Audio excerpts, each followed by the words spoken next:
What's the creepiest thing that you've seen other families do that they accept as totally normal?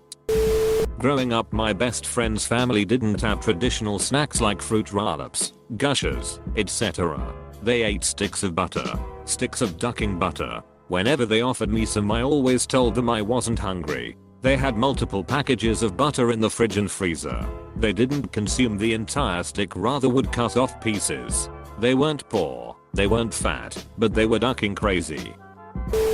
I remember it was when 2004 Euros happened. I went to a friend's house for a sleepover. I was 12 years old so we go to his house where his and my mom dropped us there and left. His dad was there though. I never liked this man. Anyway, he welcomed us with the most unwelcoming manner, like he hated to have me for sleepover.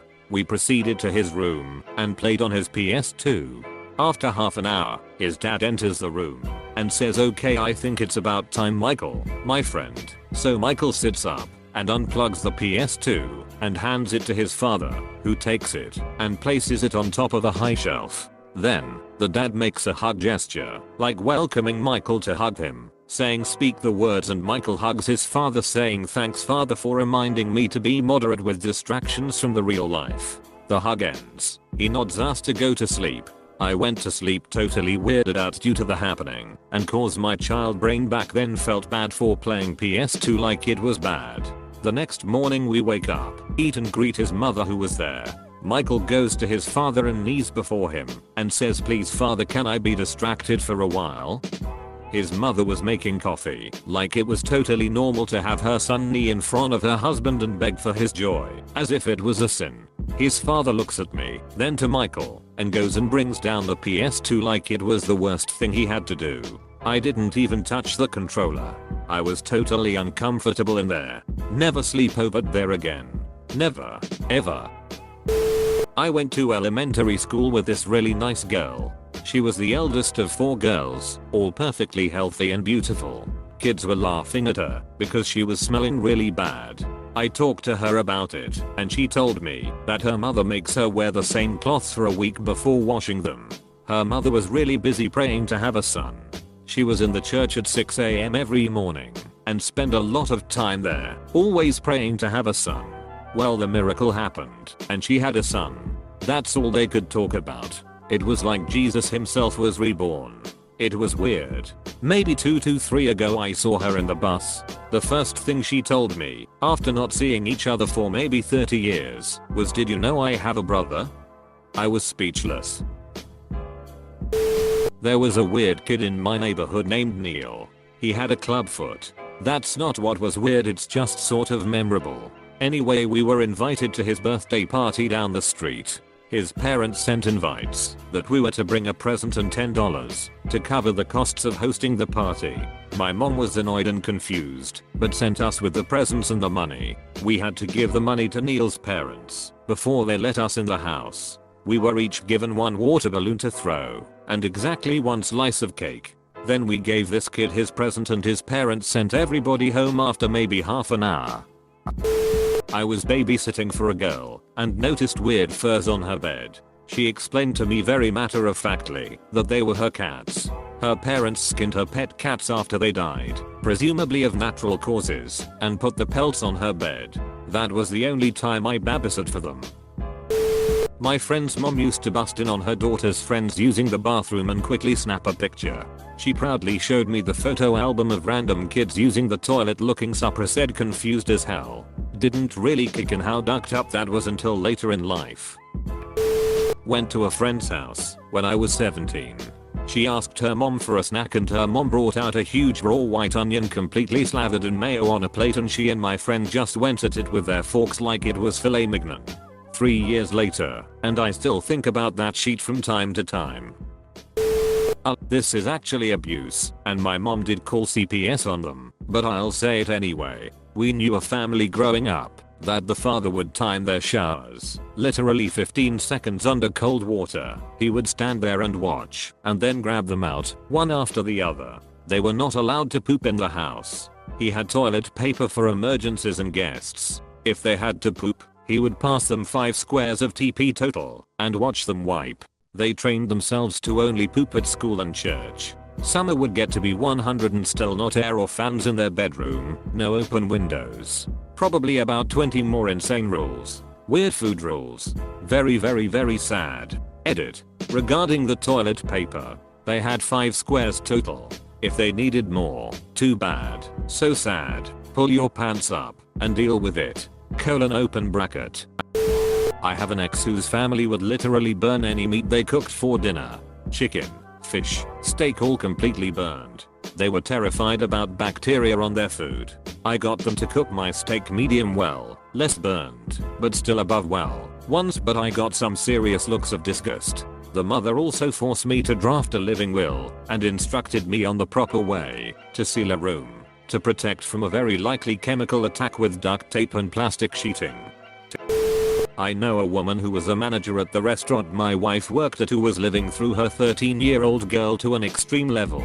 The girl would come up to the restaurant from school and her mom would trash her for how shitty her makeup was and ask her how she expected to get Brent or Jason or whoever looking like that. 90% of what she talked about with cowhawkers was her daughter's school drama. She would read her texts, give her strategies and things to say, etc. Always trashing her appearance or telling her she needed to dress sluttier before going to the football game and weird shit like that. Talked about how she encouraged boys coming over and how she liked to spy a vest drop, and with a twinkle of pride told us how she walked in daughter's room recently and found her coming out from under the covers in her bed this boy was in, right in the middle of a possible BJ. I was about 7 to 8. I used to play with this girl that lived a few houses down and across the street. I live in a cookie cutter, very safe and fairly decent neighborhood across the street from the high school.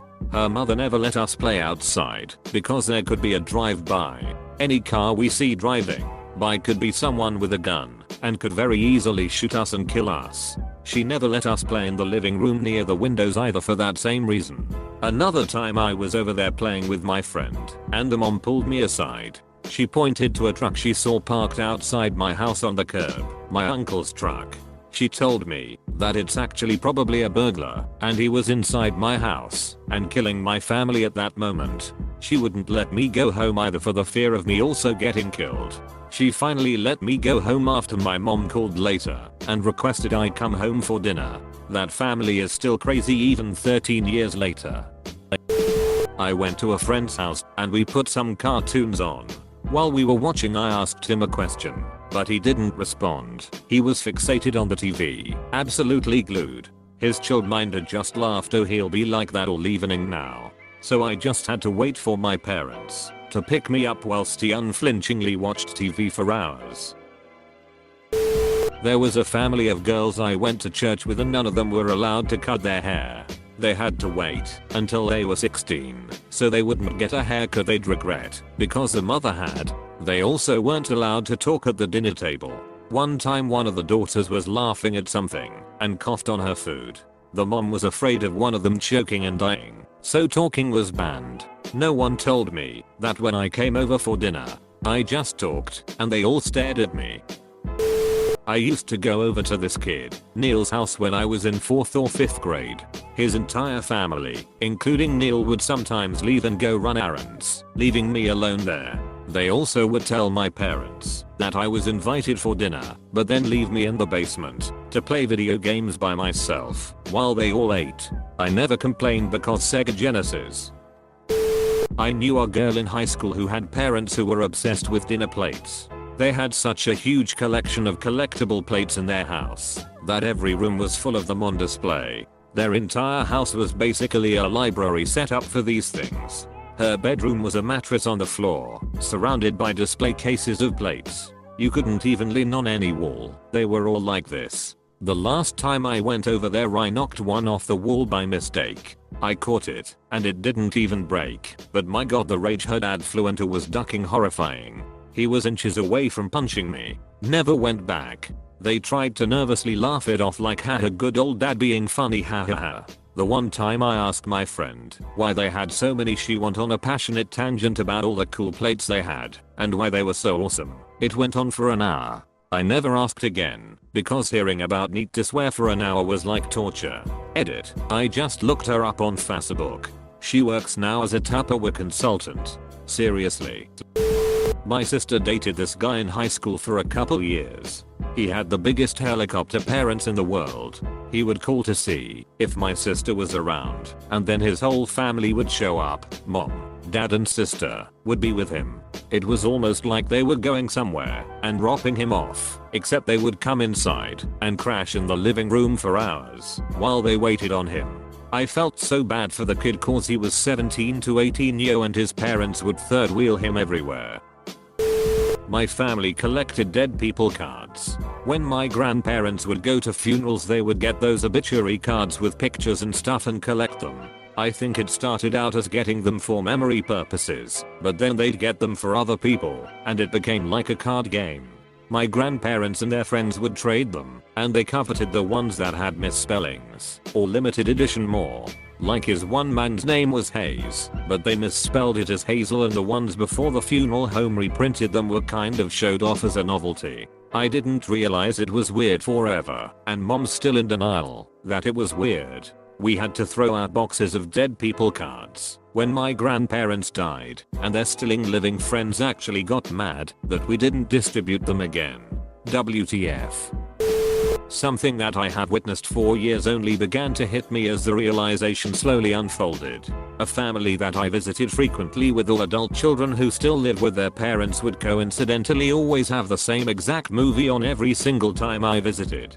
They all huddle around as though they are only watching it for the first time.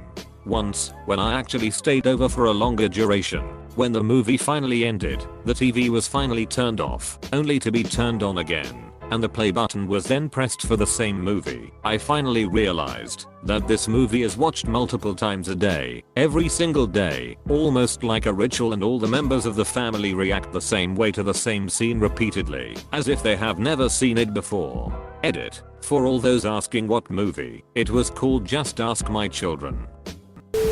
Tell everyone everything going on in their kid's life, no matter how private it is. I had a professor at college just walk into an empty classroom I was studying in and go on and on about how her 9-year-old daughter was looking for naked pictures of Justin Bieber on her iPad. I just sat there and was like, yeah, that sucks. Apostrophe. I went on vacation with my buddy when we were kids. They weren't religious, but before every meal they would all say the same chant about being a better person and trying your best. It was really creepy because they would all say it in the same monotone voice. It turned out the mom was just tired of everyone eating before she got to the table, so she made up the tradition. I knew a guy who was the oldest of 12 children. He was 20 at the time. He told me that a few months after his mom would have a baby his parents would go on a hotel date, and when they did, all the kids would get excited and talk to each other about if he's gonna get her pregnant, and then they would all bug the mom about it until a few weeks later when she would announce she was pregnant and all the kids would be so excited about it. Not sure if this is creepy or just flat out disgusting. When I was about 14 or 15 I would go over to this girl's house. I'm also female, and we would hang out, blah, blah, blah. One day she came out of her parents' room with something in her mouth. At first I didn't realize what it was, but once she sat back down on the couch, I saw that it was a ducking vibrator in her mouth. I kind of flipped sheet and asked her what the hell she was doing. She said her gums hurt, so she was massaging them. The bad so disgusting wit thing was that she didn't even know it was a vibrator. She found it in her parents' room one day and thought it was for your teeth gums. On top of that, her parents knew she used it for that purpose because they walked in and talked to her while she had it in her mouth. I didn't go back